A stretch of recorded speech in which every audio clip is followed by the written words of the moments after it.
This is the Retirement Key Podcast with Pat Volk, financial advisor of Abish Financial Services. What I enjoy is really looking out for folks and helping them retire successfully and really put a little bit of ease in their life. You've worked hard your whole life to earn and save. Now you need a plan to make that money work hard for you. It's a totally different day and age now. You have to embrace the change, but I've always said it's about the plan. It's not about the products.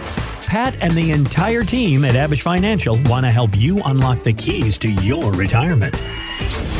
And I'm Heather Branch here with financial advisor Pat Volk of Abish Financial Services, asking him questions about the things that you can be doing now to prepare for your financial future, thinking about the time you're approaching your retirement, or perhaps the time now if you are already in retirement. Now more than ever, we have lots of questions about how to manage all that is the financial sea of questions and daunting tasks that are in front of us, Pat. And I am glad to have you here, a man with experience over 30 years. You've been in this industry, is that correct? That's correct. I was 7 years old, however, when I started. That's amazing. You're a savant. I wish. The lack of hair and the gray hair says otherwise. Listen, that's the beauty of podcasting. Nobody knows what you look like. I know, beautiful. I have a face for radio, as they say. Not even a little bit. Not even a little bit. All right, so for 30 years, you've been working as a financial advisor and a financial educator. Yeah. And you actually have personal reasons as to why you got into this field? Yeah, very much so. Going back when I was actually a sophomore in college, unfortunately, my dad, 51 at the time, lost his job. And when he was looking around for other employment, very unfortunately, found out he had pancreatic cancer and passed away. Oh, wow. Very quickly. My mom was 47. And we're going back into the late 80s. My mom was a stay-at-home mom and really did not know anything about the household finances and started looking around for help, and unfortunately ran into what I would refer to as just a bunch of salespeople. And they wanted to sell her products. I don't like to put a bad light on these people. They were doing what they felt was best. I understand, but it really wasn't what my mom needed. And I even remember sitting down with an accountant and the accountant telling my mom she just needs to sell the house. And I thank God we ran into a real financial planner who was able to sit down with my mom with as little as she had at the time. We refinanced the house. We organized the finances. My mom, did get herself a job at the school. And cut to the chase, my mom is going to be 81 in a couple of weeks, still lives in the house I grew up in. And she's not the wealthiest person, but she is far from destitute. Yeah. And it has all to do with somebody setting up a proper financial plan for her. Yeah. And I've always said it's about the plan. It's not about the products. Right. And that's really where, when I got involved in it, I've always embraced the planning aspects. The products, they will change. I've been doing this, as you mentioned, for 30 years. Yeah. I remember, and you may even recall Class A, Class B mutual funds. You think about the different, insurance products that existed. It's a totally different day and age now. Everybody's investing in ETFs, the access that folks have.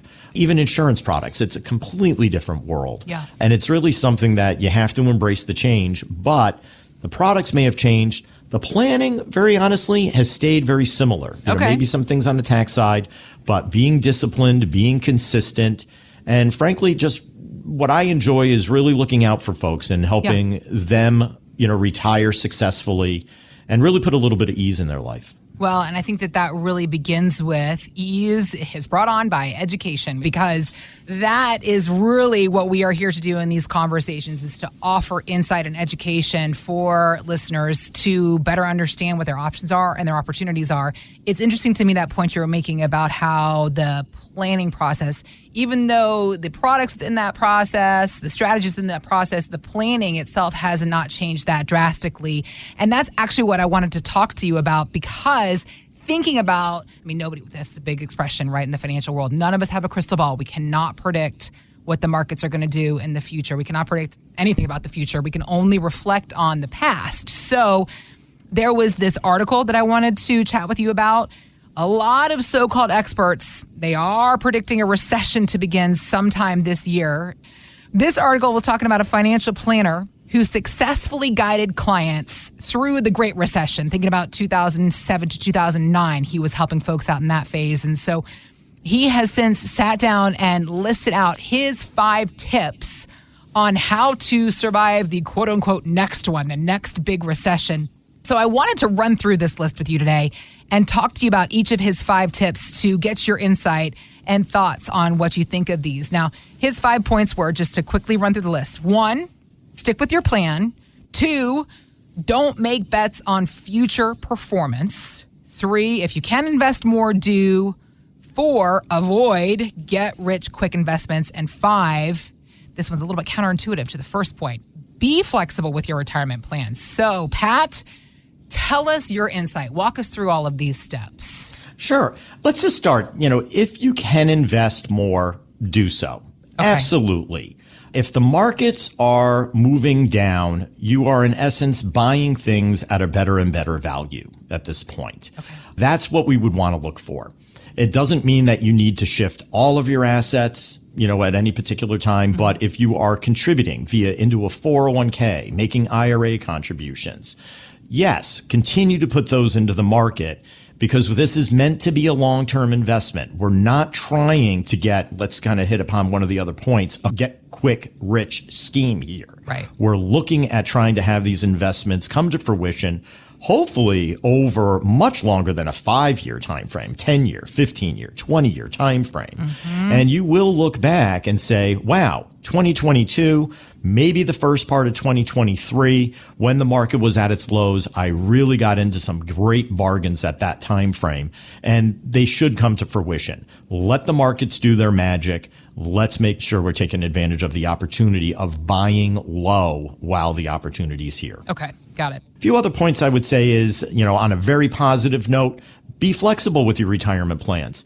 I look back now, I'll use my grandfather. Okay. My grandfather retired back in 1973. He was 65.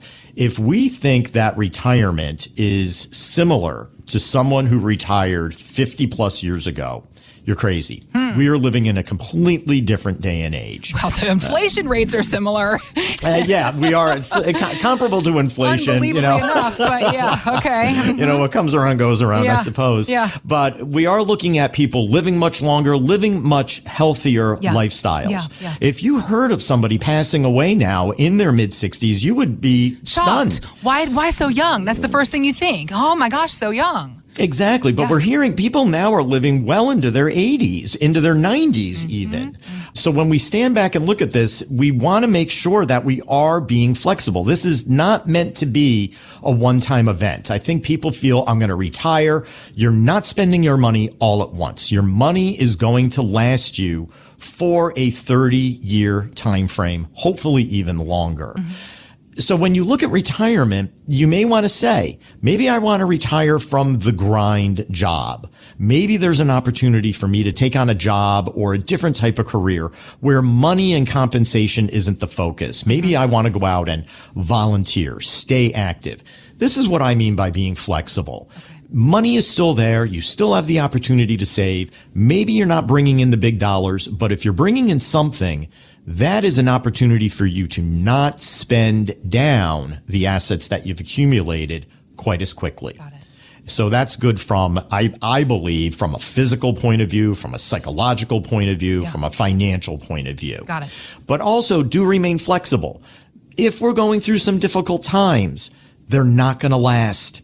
Everything comes in time. Right. What was it? The Birds? Yep. What was their song? Turn. Everything. Yep. Exactly. Everything has a season. The good times, we came off the longest running bull market.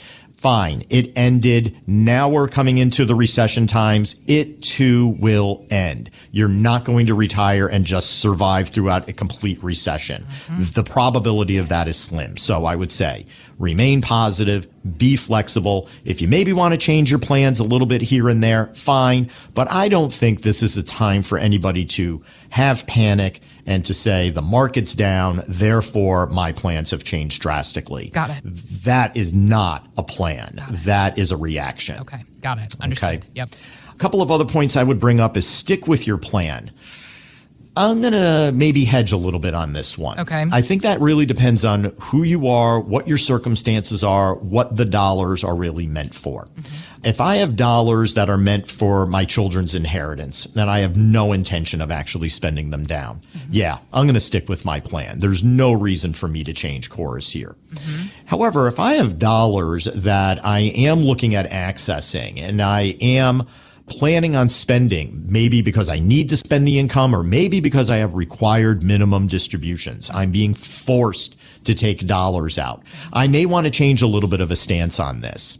I often use the analogy. I was in an airport back in April, about to take a flight, and they canceled it. And they're like, Pat, you got to wait. We're going to try to get another flight in here. Okay.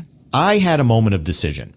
I had the moment to decide, do I want to wait for that flight to take back off, or do I want to maybe get on a bus, get on a train, get in a rental car? I have a lot of means at my disposal here. Does that mean that I'm not sticking to getting to my destination? No, I am. I'm still getting to my destination. I'm just choosing a different vehicle, no pun intended, to get to my destination. So I would say, if you have dollars that are really coming up and you know you're going to be spending them down, maybe that would be a time to say, do I really want to stick with a very aggressive stock-oriented investment? Or do I want to maybe orient the portfolio, not lock in my losses? I'm still staying in the market, but get into a portfolio that may not have as much volatility. So therefore I can draw upon it without really diving into the principal too much. Got it. Does that kind of make sense? Yep. Absolutely. As far as making bets on future performance, that has nothing to do with a recession. That is just good, sensible It's just knowledge. Everybody should follow that rule. Yeah. Exactly. Yeah. Don't make bets on these things. If you think something's speculative, it is speculative. Yeah. I think the one that's coming out now, you'll hear and you'll see all the advertisements for gold. Am I against a gold investment? Not at all. Do I think people should be taking all of their money and putting it into gold? No. It should be part of a portfolio. It should be part of a proper diversification. Use it like any other asset. You don't want to go too heavy. You don't want to ignore it. What really kind of concerns me with the gold is that I feel that it's being marketed on fear. Got it. That's the biggest concern that I have. You see the ads, they act like tanks are rolling down the street and you're going to need gold. That's not the answer. Gold typically hangs around 2,000. It's been lower than that. It probably will go up a little bit just because of the recession, just because of some of the concerns surrounding the US dollar, the currency. But that doesn't mean that you need to overweight it or underweight it. Consider it an asset. And again, like all the other assets, be it large companies, small companies, international companies, conservative investments, hold them all in the appropriate proportions for your overall risk tolerance. Okay. That's the right recommendation. All right. So then this last point, and I think it kind of feeds into the story about the gold as well, is this whole get rich quick investment process, avoiding that. I think that we could really have some in-depth conversations here on this one just because of the headlines that are coming out about cryptocurrency right now. I mean, you talk about people that really lost everything so quickly were those heavy investors. Well, I'm going to agree with Warren Buffett on the cryptocurrency in the sense that it is truly just a speculative investment. If you think about other investments that you may hold, they produce things. So if I want to go out and buy a pharmaceutical company, I know what they make. I can see it. It's tangible. If I want to go out and buy an oil company, I know what they're producing. Cryptocurrencies are just pure speculation. Got it. I often joke that they are like a religion in the sense that they are faith-based. Got it. That makes sense, though. I mean, that's a good way to put it. It is. Does that mean that it doesn't have a place in your portfolio, though? Right. It is still an asset category that is now probably more prominent in portfolios. You know, we were talking earlier about how things changed. Who would have imagined cryptocurrencies 30 years ago? But now we're looking at them. But if you wanted to incorporate them, I'd kind of, again, go back to the gold, keep them in an appropriate proportion. You don't want to go full onto these things. What does concern me coming off of the longest running bull market is the sense that with interest rates being so low at zero, basically for more than 13 years, we have lost a lot of the fundamentals of our economy and in really looking and analyzing investments. It goes with the turf. What happens is as the markets recover, people are slow to get involved. And then near the end of a bull market, it is just pandemonium. People are betting on things. And I'm sure you can remember GameStop, AMC, Hertz. These were companies that had no value whatsoever, but people were building them up to maybe get against the short sellers or just, try to make a quick buck. That is gambling. That is not proper financial planning. And that is where I think these get-rich schemes, people are envious. I'm not going to hold myself outside of that. We all see these things and say, man, I wish. You wonder who's out there buying the Powerball lottery ticket. Of course. What are your odds of winning? They're zero if you don't get a ticket, Pat. Wow. They're close to zero if you do. Well, at least it's better than zero. So you look at this and you say, that is really where I think people go awry, is that they want this, they hear these stories, the envy comes as part of it, and I think it's just a bad move.